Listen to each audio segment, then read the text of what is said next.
5-step plan to negotiating below market value property deals. That's what we're going to cover in this video. I'm Ranjan Bhattacharya. I'm joined by expert negotiator, business guru and property entrepreneur Andrew Roberts. And together, thanks very much Andrew, we're going to be sharing with you our 5-step plan for consistently negotiating below market value property deals at 20% or more below market value. Just very quickly, the reason why you want to do this is because, let's face it, the market ain't going anywhere, is it? It's a flat market at the moment. So you're going to make your money on your way in, you're going to make your money by buying well,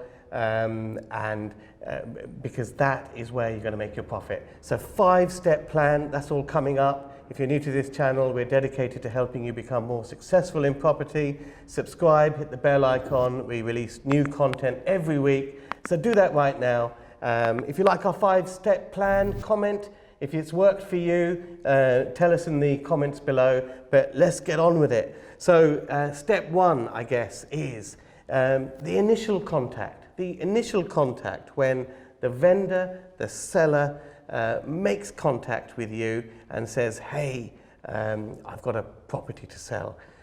So what are we looking for there at that initial contact? Well, at the initial contact, what we're doing is undertaking a fact find to find out, is this something that we can work with? So the first thing that I look for is, what is the opportunity there? Yes. And what are the circumstances of the person? Do they have finance in place? What problems do they have that is causing them to pick up the phone and phone me? Yes. If they're on the phone to me, I need to know why, because they could go to an agent, they could go anywhere else. Why have they chosen to come to me? Where did they come from? So that is key tip number 1, is find out what their pain is or their problem and why they're coming to me. What I would then look for is how we are going to build a relationship with them by asking questions to ascertain their language that they use, so that in our follow-up meeting at step number 3, we will be using that. I will find out a bit about their property, and if it matches my profile, and if it doesn't, who I know that it might match the profile of. So this is a first cut. This is lead qualification. Someone's rung you up or contacted you, I've got a property for sale, and you're just making a first cut, rough pass, if you like, to see whether there's a broad fit, to see whether it's worth progressing that lead to the next level. Absolutely. And we call that lead qualification. Absolutely. And then we move on to step 2 in our 5-step plan, which is research. Absolutely. Before you actually go down and meet the owner, meet the property and all of that, you've got to do some research. So we talk about research. What does research mean for you? Well, for me, there's 3 areas of research. There's the property, which is what we're all interested in at the end of the day. Now, is that property going to be a deal? What is the market price? What can we do to that property? Because with the vendor giving us the information of the address, I can drop on Google Street View and have a very quick aerial view and roadside view of that property to ascertain, can I extend upwards to the rear? Is there a bit of land to the side where I can make or get additional value from that site? So the property is the first thing I'm researching. The second thing I'm researching is the vendor themselves, because the vendor will leave a social media footprint. Yep, everyone does. More than likely. YouTube, Facebook, LinkedIn, and other media.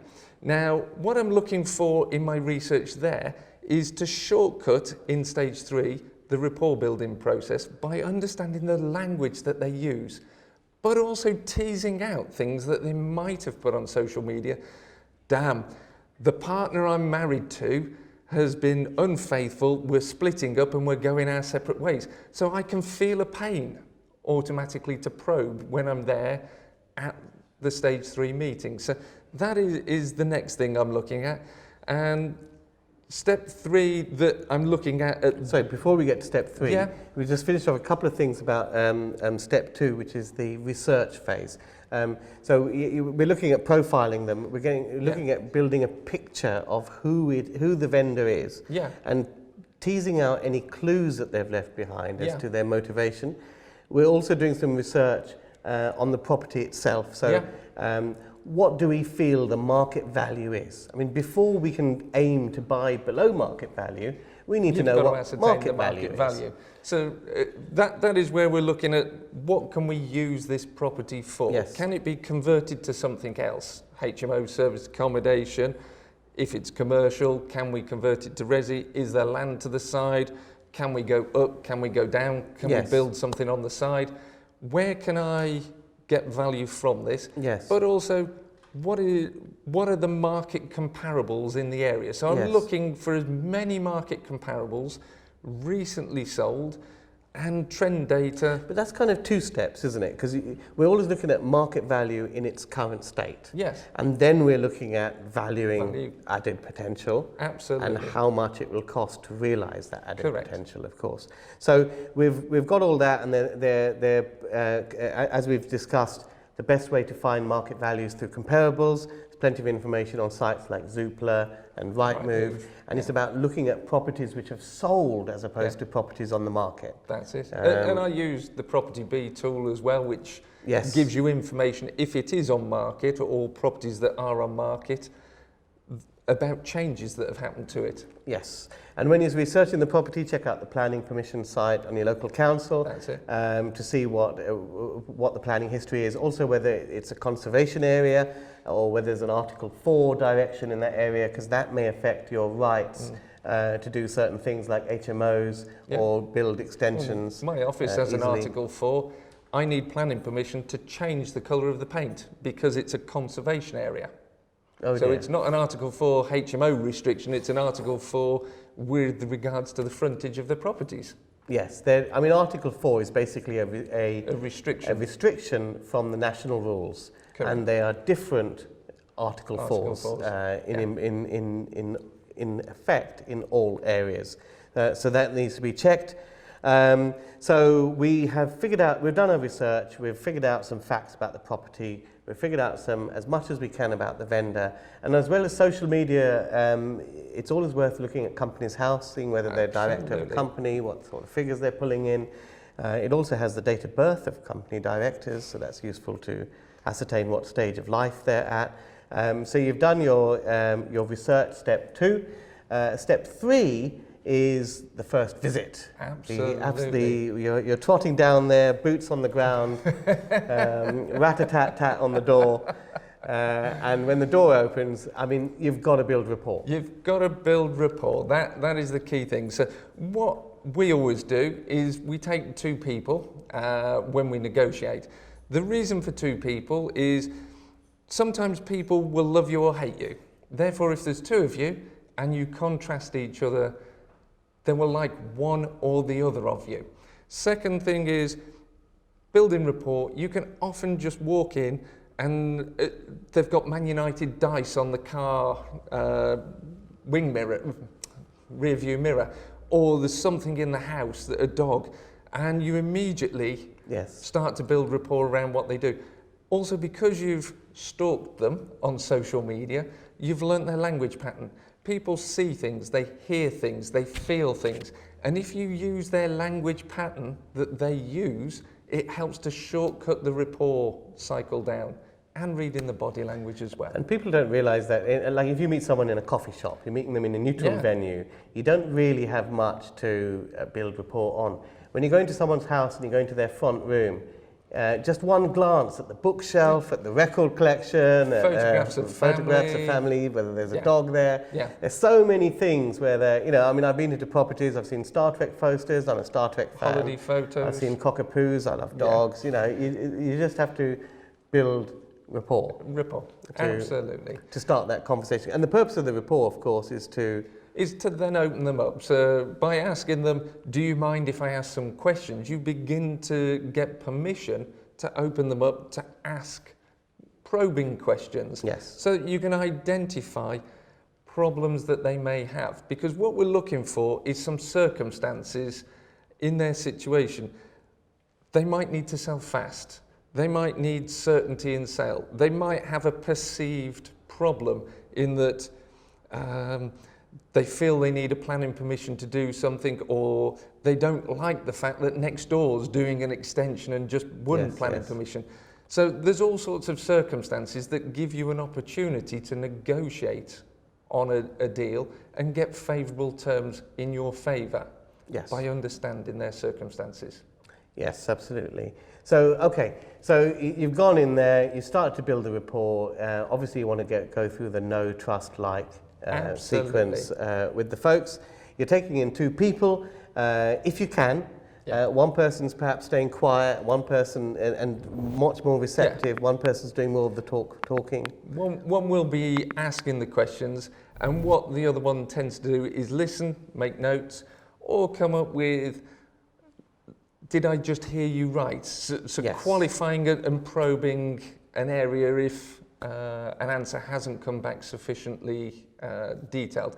But the important thing is to remember the who, how, what, where, when, why questions. Really open questions for fact finding. And don't ask questions that would get a scripted response. Hi Ranjan, how are you today? I'm fine. You're fine. It's a scripted answer. You expect to get, I'm fine. And then it would normally come back, how are you? You don't want to ask that type question. You need to ask questions that go to the heart. Yes. So really, you don't really want to proceed to step 4 until you have reaffirmed everything that you have found in your research. Correct. From your initial lead qualification. You've got to sort of confirm that that is all true, if you like. And on your initial lead qualification, you would have started to find out what the pain areas are. And by the visit, when you've established a bit of rapport, know, trust, like, you're trying to find out more about those pain areas. Not because you're sadistic, because you want to solve these pain areas. I want to take away the pain. I want to take away the problem that they have.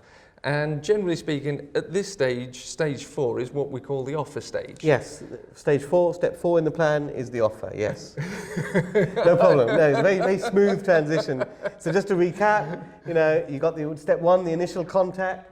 Step 2 is your research when you're finding out about the vendor and the property. Step 3 is the visit. And the purpose of the visit is to build rapport, know, trust, like, and also reaffirm everything about the deal. Find out the pain areas so that you can start to make the offer. Absolutely. So that's step 4. And step 4 is the offer. And the offer is really about solving the problem, isn't it? Absolutely. Painting that. What I tend to do at this stage is I will run through the offer that I'm putting forward. In putting forward first their problem, reaffirming each problem that they have highlighted. The mortgage term is running out. The neighbours are a nightmare to live with, and how I am going to take that pain or problem away from them. And I do them one at a time, because if I was to say, I understand these are all your problems and this is the solution, and then they say, well actually no, what was it no to? So I do them one step at a time, confirming each one and confirming that my solution to that will solve that problem. Once they agree each point of that, I would then table an offer to them because they've agreed every step. So the only thing that they are then likely to disagree on is price. Now, going back to the initial call and to the initial visit where I've scoped out and worked out what they need to pay off with the money that we're going to give them, I know that the offer I will put will be within the realms of what they're looking for, and provided that meets my price range of getting that property at a price that is below the market value, I know I've solved their problem and I'm giving them what they want. And of course, the other thing about this is that you've got to remember that from the vendor's point of view, they may have had the property on sale with an agent. And very often the agent has just listed their property with the usual room sizes and that kind of stuff, and a couple of pictures. On Rightmove, there aren't listed the vendor's problems or the reasons why they're looking to make the sale. Yeah. So you are often the first person that's gone in and found out what those problems are. And if you can tailor your solution as part of your offer, then your offer becomes more than just price. Yeah. It becomes part of an overall package of things that you are providing. I mean, it might be you look at a family of 4 and they look very happy and comfortable in their home, but the reason they want to move is they want to get their child into another school and they want to move into the catchment area, and they have a finite window within which to move. If it's not happening on the retail marketplace, you can deliver that. So people are motivated, but they won't always, in first conversation, tell you what's motivating them to move. It could be they're looking to downsize, they're parting company, they're expanding the family. They don't necessarily tell you in the first conversation. The thing we've probably glossed over at this point is because this 5-step plan works. You know, I've been using it for many years, you've been using it for many years. The key element here that we've glossed over is really, once you identify the vendor's problems, designing the solutions requires knowledge. Requires a huge amount of knowledge, if you like, of all the different ways of structuring deals that you can bring out of your tool bag, kit bag. Because a lot of people go on a course and they learn about lease options. And that becomes their one spanner. And they're looking for a DIY job where you only need a spanner. But the truth of the matter is, when you're negotiating deals with vendors, you need a variety of tools, a whole kit bag of tools that you can deploy, because different problems require different tools. Absolutely. And that's where the knowledge comes in. So we're kind of glossing over that a little bit in this video for time, but it is the 5-step plan. And the more you do this and the more you get out there and learn the tools, the more vendor problems you will be able to solve. Absolutely. I mean, it's about understanding, not being a one-trick strategy pony, but also understanding what you can do with properties and having multiple exits on there, which is what we glossed at the start. Very quickly. So, and finally, we've made the offer verbally at this stage. Then we're looking at closing.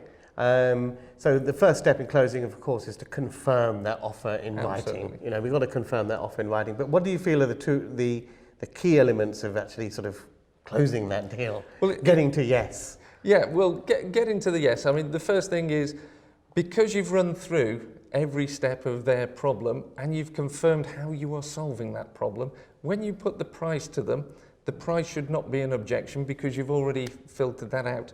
So I confirm it in writing.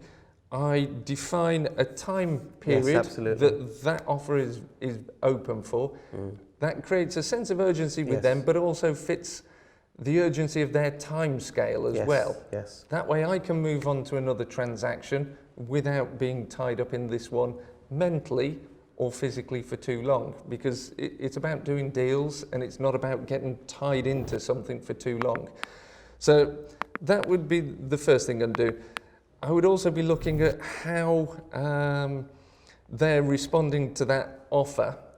Now, the offer's already been put verbally, so this is just a confirmation in writing on the assumption we've left the meeting, we've shook hands, we've done the deal, that was really great. I look forward to moving you out of this house into your new home. So there's a little bit of subliminal language going on there to help them move on, but the sealing the deal and making them move forwards to their new life away from this problem. So once they've seen, obviously, the offer, they may have some comeback. I think the key thing is you've got to follow up all the time. Absolutely. Just get back to them. Keep it diarised, regular contact. You have to keep in touch. I mean, Kate within my office is phenomenal at staying in touch. I call her a little Jack Russell. She's round their ankles, constantly following up. It is a balance of trying not to annoy them, but to find out when their decision-making process is happening. But creating that sense of urgency at this closed stage of, listen, this problem of yours is getting bigger, not smaller, and you need it taken away. And when you are following up, why is it that they are not ready to say yes? What is the obstacle? And challenge the obstacle and try to solve the obstacle. Well, I think move it on until you get a yes. Great one with an obstacle, if somebody comes up with an objection, is putting that objection aside Yes, yes. If I've solved that, are we going ahead? Yes. And yes, that yes. way you know if that is the only objection. If they say, well, no, I've got this and this and this, but that means you've not done a proper job at the initial interrogation. Sorry, slightly strong language there. Or The at initial office contact. stage. The initial contact, yeah. What you're actually doing is you're having to go back up the process because you've not done the process well enough above, where Absolutely. you're doing your test closing Absolutely. on the deal. Absolutely. I mean, unless they are genuinely fresh new obstacles that have come out of nowhere. Absolutely. So just to summarize then, the 5-step plan, 5 steps to negotiating bargain below market value property deals. Number 1 is managing the initial contact where the vendor contacts you. Yeah. Number 2 is doing some research. Number 3, you're making that visit. Number 4, you're making the offer, and number 5, you're closing. Now, handy tip when you are starting with this plan, when you make the initial contact with the vendor, I wouldn't do too much qualification. I would actually, when you're starting out, go out and see and make as many visits as you can, just to talk to vendors and get used to running through the process, get used to swinging the bat. Yeah. Even if you know there's no deal there, because you'll be much better at it when there is a deal there. And I would also add to that, go in there as a consultant to find out the information first, but don't try and propose a solution there and then. If you go to your GP, he doesn't give you a diagnosis straight away. He researches, runs some tests, and then he'll give you a diagnosis. It might be he needs to defer to a colleague. And I would use that analogy in this situation. Yes. Don't walk in there and go, I can see what your problem is, here's the solution, because people don't buy it that quickly. It needs a little bit of time. And if you've stayed tuned to the end of this video, well done. Just for that, I'm going to give you my bonus tip, if you like. Now, you're interested in below market value deals. There will be people who you will get in touch with, particularly if you're targeting properties which are off market or which are on sale privately.